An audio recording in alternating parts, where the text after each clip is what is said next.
বিসমিল্লাহির রহমানির রহিম। আসসালামু আলাইকুম প্রিয় শিক্ষার্থী বন্ধুরা, আজকে আমরা সম্পাদ্য 3 নম্বর সমাধান করব।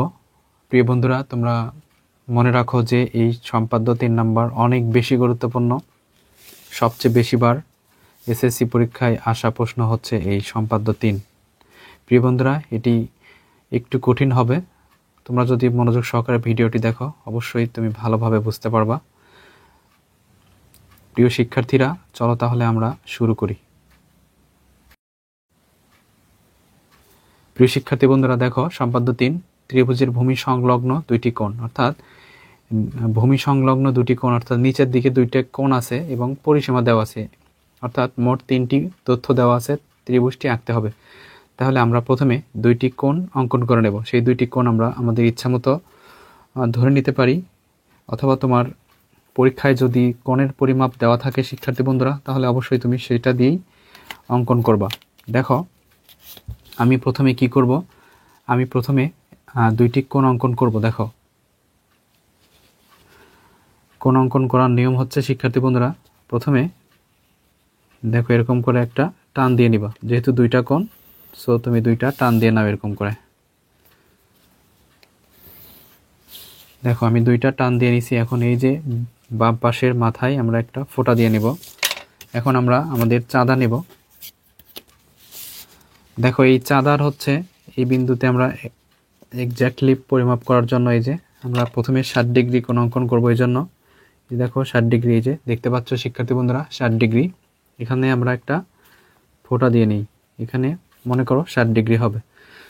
তাহলে আমি যদি এরকম করে একটা স্কেল দিয়ে যোগ দিয়ে দিই, দেখো যোগ দিলাম। আমি কোণ ধরলাম যে এটা হচ্ছে এক্স কোণ। কত ডিগ্রি বন্ধুরা? এটা কিন্তু আমি 60 ডিগ্রি অঙ্কন করেছি। তোমরা একটু মনে রেখো, এটা হচ্ছে 60 ডিগ্রি। এবার আমরা 45 ডিগ্রি কোণ অঙ্কন করব। দেখো এখন দেখো বন্ধুরা 45 ডিগ্রি কোথায় আছে? এই যে 45 ডিগ্রি। তাহলে আমরা এটাও কেউ যোগ করে দেব। দেখো আমি এদিক থেকে যোগ করতেছি যাতে তোমার দেখতে সুবিধা হয়।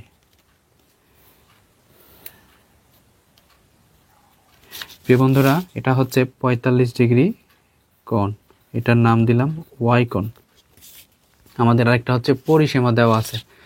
এই পরিসীমাটা আমরা যে কোনো মাপের না নিয়ে আমরা 10 সেন্টিমিটার একটা পরিসীমা নিতে পারি। 10 সেন্টিমিটার। দেখো আমি এই পাশে অঙ্কন করি অথবা নিচে অঙ্কন করলে হবে। দেখো 10 সেন্টিমিটার একটা পরিসীমা নেব।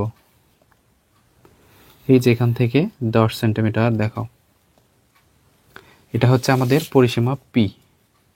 তাহলে বন্ধুরা, আমাদের ভূমি সংলগ্ন দুটি কোণ এক্স সমান 60 ডিগ্রি এবং ওয়াই সমান আমরা 45 ডিগ্রি ধরেছি, এবং একটা পরিসীমা হচ্ছে 10 সেন্টিমিটারের একটা পরিসীমা নিয়েছি, যার দৈর্ঘ্য হচ্ছে 10 সেন্টিমিটার। এখন আমরা আমাদের কাঙ্ক্ষিত ত্রিভুজটি অঙ্কন করব বন্ধুরা। সেই জন্য আমাদের এই যে দুইটি কোণ রয়েছে, সেই দুইটি কোণকে আমরা দ্বিখণ্ডিত করে নেব। বন্ধুরা দেখো, আমরা আমাদের যে 60 ডিগ্রি কোণ রয়েছে এবং 45 ডিগ্রি কোণ রয়েছে, সেই কোণকে আমরা সমদ্বিখণ্ডিত করে নেব। প্রথমে আমরা এই কোণকে, দেখো আমাদের প্রয়োজন অনুসারে আমরা আমাদের কম্পাসটাকে এরকম করে ধরে আমরা একটা বৃত্তচাপ অঙ্কন করবো। এই যে দেখো, আশা করি বুঝতে পারছো। এই যে এখান থেকে এই যে নিচের দিকে আমরা একটা বৃত্তচাপ অঙ্কন করলাম। এখন আমরা এখান থেকে ধরে আমরা এই যে এইটুকুর পরিমাপ নেব। দেখো এইটুকুর পরিমাপ নিলে বন্ধুরা, দেখো এইটুকু পরিমাপ নিয়ে আমি এই পাশে একটা বৃত্তচাপ অঙ্কন করব। এইবার আমি যেখানে ছেদ করছি সেই ছেদ বিন্দু দিয়ে আরেকটা বৃত্তচাপ আগের বৃত্তচাপের উপর আমরা অঙ্কন করে নেব। এই যে দেখো এইটুকুর পরিমাপ দিয়ে এই যে এইটুকু। এখন আমরা স্কেল দিয়ে যোগ করে নিই একটু। দেখো আমরা একটু যোগ করে নিলাম। এই যে এটা হচ্ছে 60 ডিগ্রির অর্ধেক কোণ হয়ে গেল। আমরা এটাকে কি করলাম? সমদ্বিখণ্ডিত করলাম, অর্থাৎ দুই ভাগে ভাগ করলাম। এবার আমরা 45 ডিগ্রি কোণকে দুই ভাগে ভাগ করব। একইভাবে এরকম করে একটা বৃত্তচাপ, তারপরে এই যে মাপ নিয়ে পরিমাণ মতো মাপ নিয়ে আমরা একটা বৃত্তচাপ আঁকলাম। আবার এখান থেকে এতটুকুর মাপ নিয়ে দেখো, এই যে এতটুকুর মাপ নিয়ে আবার আগের বৃত্তচাপের উপর আরেকটা বৃত্তচাপ অঙ্কন করি। এখন আমরা কেন্দ্র থেকে এই যে এটাকে আমরা যোগ করে দেব। দেখো শিক্ষার্থী বন্ধুরা, এটা 45 ডিগ্রি কোণকে আমি সমদ্বিখণ্ডিত করছি, এটা হচ্ছে 60 ডিগ্রি কোণকে সমদ্বিখণ্ডিত করছি। বন্ধুরা দেখো, আমরা এইবার কি করব, একটা রশি নিব নিচের দিকে, যার নাম আমরা দেব হচ্ছে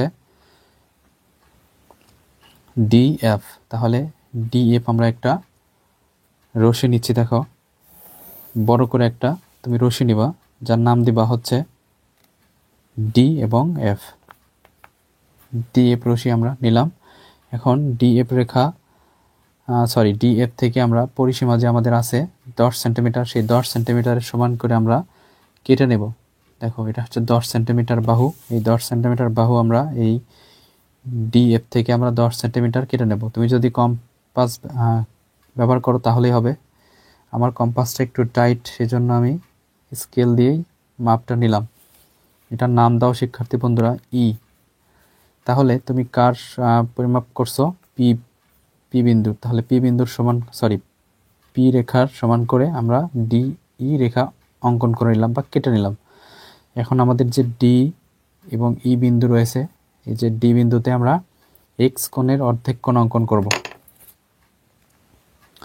দেখো বন্ধুরা, এই যে তোমার এক্স কোণটা পুরোটা নিবা, এই যে পুরোটা নিবা, পুরোটা নিয়ে উপর থেকে নিচের দিকে নিয়ে আসবা। এবার আমাদের এই অর্ধেক কোণটা নিতে হবে, অর্ধেক কোণটা আমরা নিব। অর্ধেক কোণটা নেওয়ার এই যে আমরা এখানে একটা টান দিয়ে নিলাম। সো এটা যে বিন্দুতে সেট করলো, আমরা সেই বিন্দুটা যোগ করে দেব। দেখো সো বন্ধুরা, আমি এরকম করে যোগ করে নিলাম। এই যে শিক্ষার্থী বন্ধুরা, এর নাম দাও তুমি জি ডি জি। এবার আমাদের ই বিন্দুতে আমরা কি করব, আমাদের যে ওয়াই কোণটা আছে সেই ওয়াই কোণের পরিমাপ নেব। দেখো এই যে এতটুকু, এই যে ওয়াই কোণের পরিমাপ নিয়ে এখানে আমরা ওয়াই কোণটা অঙ্কন করব জাস্ট অর্ধেক। দেখো শিক্ষার্থী বন্ধুরা, তোমরা দেখতে পাচ্ছ অর্ধেক পরিমাপটা তুমি নিবা এবং নিচ থেকে কেটে নিবা। এখন আমরা এই দুইটা যোগ দেব। তাহলে শিক্ষার্থী বন্ধুরা, তুমি এর নাম দাও হচ্ছে এইচ। তাহলে এই যে জি এবং এইচ রেখা পরস্পর এ বিন্দুতে ছেদ করেছে, এ বিন্দু। এখন আমরা এই বিন্দুকে কেন্দ্র করব। এই বিন্দুকে কেন্দ্র করে আমরা যে আগে যে কোণটা এই পাশে এঁকেছিলাম বাম পাশে, সেই কোণের পরিমাপটা নেব। দেখো কোণের পরিমাপটা নিয়ে আমরা উপর থেকে নিচের দিকে আমরা একটা কোণ অঙ্কন করব, বৃত্তচাপ। এখন এই যে এতটুকুর পরিমাপ এই কোণের সমান করে আমরা এখান থেকে কেটে নেব, নিচের দিকে আমরা কেটে নেব। দেখো শিক্ষার্থী বন্ধুরা, তুমি দেখতে পাচ্ছ নিচের দিকে কাটতেছি, কিন্তু আমি দেখো নিচের দিকে কাটতেছি। আমাদের যেখানে ছেদ করলো এই ছেদ বিন্দু আমরা যোগ করে দেবো এ থেকে। দেখো যোগ করে দিলাম। এখন এই যে আমাদের এখানে যে কোণটা রয়েছে সেই কোণটা আমরা পরিমাপ করব এবং এই বিন্দু কেন্দ্র করে এবার ডান পাশ থেকে আমরা অঙ্কন করব। দেখো এইবার আমরা এই কোণের অর্ধেক নেব। এই যে যতটুকু কোণ আছে ততটুকু কোণ আমি এই পাশেও অঙ্কন করব। দেখো এটা হচ্ছে একটা বিন্দুতে ছেদ করলো, এখন ছেদ বিন্দু যোগ করে দেব। দেখো ছেদ বিন্দু যোগ করার ফলে আমাদের এখানে আমরা এই যে ডি এবং ই রেখাকে এখানে আমরা ছেদ বিন্দু পাচ্ছি। সেই ছেদ বিন্দুর নাম একটা দাও বি, আরেকটা দাও সি, এইটা। তাহলে শিক্ষার্থী বন্ধুরা, এ বি সি কিন্তু উদ্দিষ্ট ত্রিভুজ। এটাই হচ্ছে আমাদের 3 নম্বর প্রশ্ন। এটা খুবই গুরুত্বপূর্ণ শিক্ষার্থী বন্ধুরা। আজকে এই পর্যন্তই। আগামী ক্লাসে আমরা 2 নম্বরটাকে সমাধান করব।